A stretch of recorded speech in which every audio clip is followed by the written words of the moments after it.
A graça e a paz de nosso Senhor Jesus Cristo seja com todos vós e com vossas famílias. Toda a honra e toda a glória seja dada a Jesus Cristo, o Senhor e Salvador das nossas vidas. Ele é o merecedor de tudo, eu de mim mesmo sou apenas instrumento em suas poderosas mãos. E que a palavra de Deus encontre fé no seu coração. Eu estava pensando sobre as vantagens de termos cultos online, pregações online, louvores online, tudo online. Eu confesso que são poucas as vantagens, pois o contato humano é uma das coisas mais importantes para ajudar as pessoas a não se esfriarem. Como diz o texto de Hebreus 10, 25. Não deixemos de reunirmos como igreja, na versão NVI. Eu comecei a escrever esta pregação numa noite fria e chuvosa, de terça-feira. Então eu pensei, acredito que uma vantagem de se fazer pregações online seja que eu não veja a cara de cansaço das pessoas após elas terem um dia estressante de trabalho e que, mesmo sem querer, acabem só de corpo presente, sem conseguirem prestar atenção na palavra, além dos muitos e muitos bocejos, ainda mais numa noite fria e chuvosa como hoje. Talvez vocês pensem assim, que palavras duras, Fabrício, já começou duro. Sim, só um pouco duro. Eu quero ler com os irmãos o texto de Efésios 5, do 8 ao 16, que diz assim: Porque noutro tempo éreis trevas, mas agora sois luz no Senhor.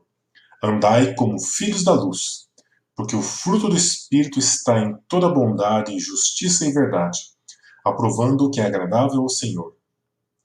E não comuniqueis com as obras infrutuosas das trevas, mas antes condenai-as, porque eles fazem oculto.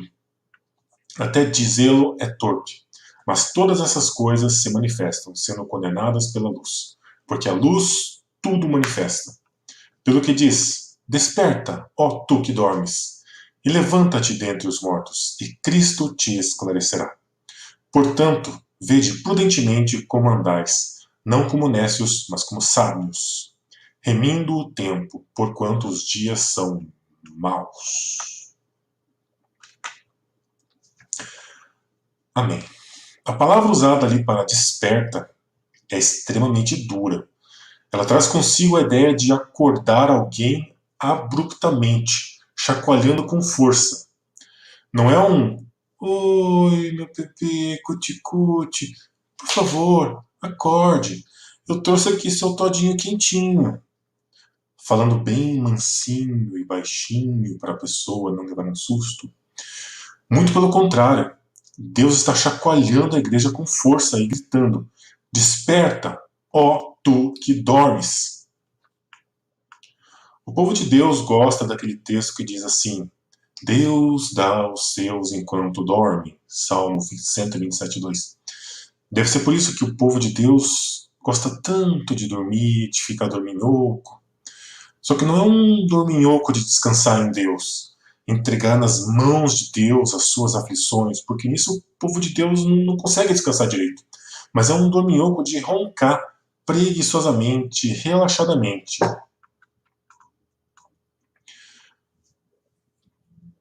Por exemplo, no versículo 11 está escrito assim: E não vos comuniqueis, ou associeis, participeis, como diz outras versões, com as obras infrutíferas das trevas, mas antes condenai-as. Porém, se você for ver e prestar bastante atenção, a técnica utilizada por Satanás, seus demônios, falsos líderes, falsos profetas, é bem vagarosa, é bem devagarinho. Eles vão chegando de mansinho, falando uma coisinha ou outra, e a igreja vai aceitando devagarinho, tentam amenizar uma coisinha aqui, encaixar uma outra coisinha ali, e quando vê, já está tudo dominado. As coisas que estão acontecendo no reino durante essa pandemia são um exemplo claro disso. A própria pandemia é um exemplo claro disso. E o que a igreja faz? Dorme, dorme, dorme. Onde está o vigiai da igreja? O vigiai do povo de Deus? Qualquer discurso morno já convence a igreja a se dobrar diante de coisas absurdas. Esse texto que eu li, de Efésios, foi escrito para cristãos, cristãos convertidos, seguidores de Jesus Cristo. Não foi escrito para ímpios, incrédulos ou para desviados. Guarde bem isso. Esse texto foi escrito para crentes. Para crentes. Mas talvez você pense assim: mas eu estou imune a tudo isso. Eu estou bem acordado e bem vigilante. O próprio apóstolo Paulo foi bem sarcástico, ácido e duro quando disse lá em 1 Coríntios 10, 12: aquele, pois, que cuida estar em pé, olhe para que não caia. Cuidado, irmãos. Temos que ter muito cuidado. Desperte, desperte, desperte. Aquele que está dormindo, desperte. Aquele que está relaxado, desperte. Aquele que está deitado, desperte. Aquele que está caído, desperte. Aquele que não está vigilante, desperte. Aquele que não ora mais, desperte. Aquele que não anda mais em santidade, desperte. Aquele que não batalha mais, desperte. Aquele que está acomodado com essa pandemia, desperte. Aquelas virgens que estão levando pouco óleo, despertem. Despertem. Despertem, irmãos. Continuando. Lá no versículo 16 está escrito assim: remindo o tempo, porquanto os dias são maus. Esse texto me lembra o texto de Marcos 2:27, que diz assim: o sábado foi feito por causa do homem, e não o homem por causa do sábado. Jesus, ali no texto de Marcos, ele estava explicando que o objetivo de Deus ter dado o sábado para os homens não era para ser um fardo pesado a ponto de as pessoas se tornarem escravas do sábado, que foi o que aconteceu. O homem acabou se tornando escravo do sábado, tendo sido dominado pelo sábado. Quando, na verdade, era o homem que deveria dominar o sábado, tornando o sábado o seu escravo, o seu servo. O sábado deveria servir ao homem, e não o contrário. Ou seja, assim o homem estaria remindo o tempo. Eu gosto da explicação de Jameson, Fawcett e Brown, 3 teólogos interessantes, sobre remir o tempo. Eles falaram assim: remir, do comentário bíblico desse texto, né? Remir implica na preciosidade do momento oportuno, uma joia a ser comprada a qualquer preço. Resgatando para vocês mesmos, isto é, aproveitando a oportunidade oferecida a vocês de agirem corretamente e comandando o tempo como um mestre faz com seu servo. Observe o tempo e torne-o seu para controlá-lo. À medida que os comerciantes procuram oportunidades e escolhem com precisão os melhores produtos, um exemplo deles, né? Não sirva ao tempo, mas comande-o, e ele fará o que você aprovar. Então o tempo o seguiu como seu servo, e não como um escravo. Nós temos de ter o domínio, fecha aspas, né? Nós temos de ter o domínio sobre o nosso próprio tempo, para não nos tornarmos escravos desse tempo. Não tenho tempo para isso. Não tenho tempo para aquilo outro. Quem já falou isso? Quem já falou isso muitas vezes? Eu já falei isso muitas vezes, que todo mundo já falou isso muitas vezes.